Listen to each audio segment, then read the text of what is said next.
સરોવરોની નગરી ઉદયપુર તેના ભવ્ય મહેલો અને સમૃદ્ધ ઇતિહાસ માટે વિશ્વભરમાં જાણીતી છે. પરંતુ આ શહેરના હૃદયમાં એક એવું સ્થાન છે જ્યાં શ્રદ્ધાનો અનોખો રણકાર સંભળાય છે. 3 સૈકાથી પણ વધુ પુરાણું શ્રી બોહરા ગણેશ મંદિર માત્ર એક ધર્મસ્થાન નથી, આ પણ અતૂટ વિશ્વાસનું સરનામું છે. એક એવું અનોખું મંદિર જ્યાં વિઘ્નહર્તા પોતે ભક્તોના બેન્કર બનીને તેમની આર્થિક તકલીફ દૂર કરે છે, જેમના ચરણોમાં આજે પણ ચમત્કારોની સરવાણી વહે છે. તો ચાલો આજે જાણીએ આ ઉધાર આપતા ગણેશજી અને તેમના ભવ્ય ઇતિહાસની રોચક ગાથા.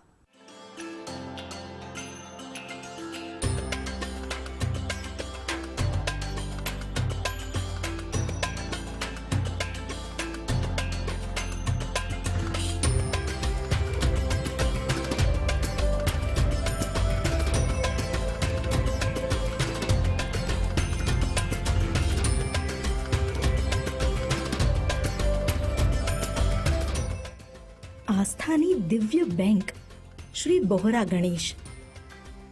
મેવાડની પવિત્ર ધરતી અને સરોવરની નગરી એટલે ઉદયપુર. અહીંના કણે કણમાં ઇતિહાસ અને ભક્તિનો સંગમ જોવા મળે છે. ઉદયપુરના હૃદયમાં આવેલું છે 350 વર્ષ કરતાં પણ વધુ પ્રાચીન શ્રી બોહરા ગણેશ મંદિર. મંદિરમાં પ્રવેશો તેવો જ અનુભવ થઈ જાય અહીં જામેલા ભક્તિમય માહોલનો. પ્રાંગણમાં પ્રવેશતા જ હવામાં ગુંજતો ઘંટારવ અને ભક્તોનો જયઘોષ એક અલગ જ દિવ્યતાનો અનુભવ કરાવે છે. ઇતિહાસકારોના મતે 17મી સદીમાં જ્યારે મેવાડની ગાદી પર પ્રતાપી શાસકોનું શાસન હતું, ત્યારે આહડના શાંત વાતાવરણમાં ગણપતિ બાપાની આ મૂર્તિ સ્થાપિત કરવામાં આવી હતી. કહેવાય છે કે આ મંદિર પહેલા શહેરની બહાર હતું, પણ સમય જતાં શહેર વિસ્તર્યું અને આજે મંદિર શહેરના હાર્દસમા વિસ્તારમાં ઊભું છે. મંદિરનું જૂનું નામ બોહરા ગણેશ હતું, જે કાળક્રમે બોહરા ગણેશ થઈ ગયું. આ મંદિરની સૌથી મોટી વિશેષતા છે અહીં બિરાજમાન ભગવાન ગણેશની અદ્ભુત મૂર્તિ. પૂર્વાભિમુખ અને અત્યંત દુર્લભ એવી નૃત્ય મુદ્રામાં ભગવાનના દર્શન થાય છે. અહીં ધ્યાનથી જોતા ભગવાનની બાજુમાં અન્ય એક મૂર્તિ દેખાય છે. ભક્તો આ નાના ગણેશજીને એકાઉન્ટન્ટ કહે છે, એટલે કે હિસાબ રાખનાર દેવ. શ્રદ્ધાળુઓ માને છે કે તેઓ ભક્તોની મનોકામનાઓ અને તેમના વ્યવહારોનો હિસાબ રાખે છે. હિસાબ સાંભળીને નવાઈ લાગીને? દુનિયાભરના લોકો ભગવાન પાસે આશીર્વાદ માંગે છે, પણ રાજસ્થાનના ઉદયપુરના આ મંદિરમાં ભક્તો ભગવાન પાસે લોન માંગે છે અને ભગવાન પોતાના ભક્તોને લોન એટલે કે ઉધાર પૈસા આપે છે. કેમ કહેવાયા બોહરા ગણેશ?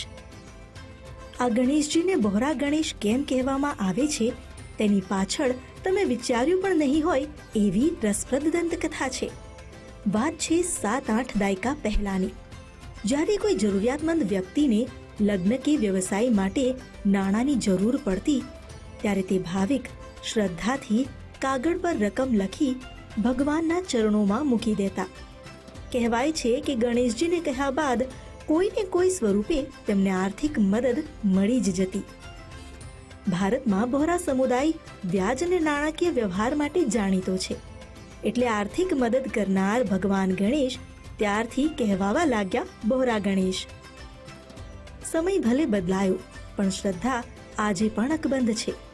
રોકડ રકમની પ્રથા બંધ થઈ, પણ ભક્તો આજે પણ અહીંથી સાંકેતિક સિક્કો ઉધાર લઈ જાય છે અને તે સિક્કાને પોતાની તિજોરીમાં સ્થાપિત કરે છે. જ્યારે તેમનું અટકેલું કામ પૂર્ણ થાય કે આર્થિક ભીંસ દૂર થાય, ત્યારે તેઓ શ્રદ્ધાપૂર્વક તે સિક્કો વ્યાજ સહિત ભગવાનને પરત કરે છે. ઉદયપુરના લોકોના જીવનમાં બોહરા ગણેશજીનું સ્થાન પરિવારના કોઈ માનીતા વડીલ જેવું છે. શહેરમાં કોઈ પણ શુભ કાર્યની શરૂઆત ભગવાનને નિમંત્રણ આપ્યા વગર થતી નથી. ખાસ કરીને લગ્ન પ્રસંગે ઘરની પહેલી કંકોત્રી બોહરા ગણેશના ચરણોમાં અર્પણ કરવામાં આવે છે. વારે તહેવારે અહીં આવી બોહરા ગણેશજીના આશીર્વાદ લે છે ભક્તો. ગણેશ ચતુર્થી પર તો ભક્તિ ભાવની અલગ જ રોનક જામે છે.